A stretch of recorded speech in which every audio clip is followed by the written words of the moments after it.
বন্ধুরা, কেমন আছো তোমরা সবাই? জানি ভালো আছো। কিন্তু আমি আজকে এসেছি তোমাদেরকে একটা নতুন কঠিন কাজ শেখাতে। সেই নতুন কঠিন কাজটা হলো প্রেশার কুকার সেটিং করা। আমি এটা পারতাম না, আমি কিন্তু অনেক দিন ট্রেনিং নিয়ে শিখেছি। তো তোমরাও জানি অনেকে পারো অনেকে পারো না, বেশিরভাগ মানুষজনই পারো না।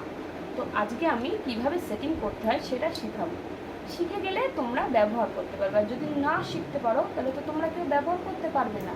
তো এটা কি করতে হবে তুমি ভালো করে দেখে নাও। আমি জানি অনেকে আছে যে ব্যবহার করতে পারে না, তাই কোনো না কোনো জায়গায় রেখে দিয়েছে, হয়তো বাংকারেই ফেলানো আছে। তো আজকে আমি তোমাদেরকে শিখিয়ে দেবো কীভাবে এটা সেট করতে হয়। তোমরা শিখে গেলে ইজিলি এটা ব্যবহার করতে পারবে। দেখে নাও, এই যে গার্ডার, এই গার্ডারটা দিয়ে মনে করো এটা মাথার চুল, এটা দিয়ে গার্ডারটা দিয়ে আমি মাথার চুলগুলো ঠিক করে বেঁধে নিলাম। দেখলে এই যে এই যে এই যে সেট একদম আমি সেট করে নিলাম, ঠিক আছে।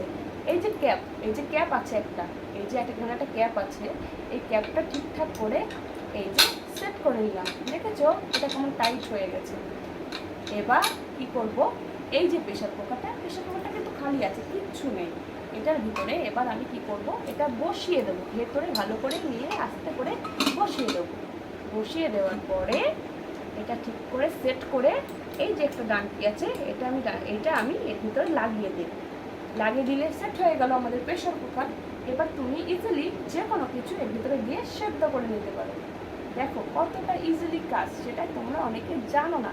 তো আমি এটা শিখিয়ে দিলাম। নেক্সট টাইম আমাকে বলবে আর কি তোমরা জানো না, সেটা আমি ভালোভাবে শিখিয়ে দেবো। ওকে, বাই বাই।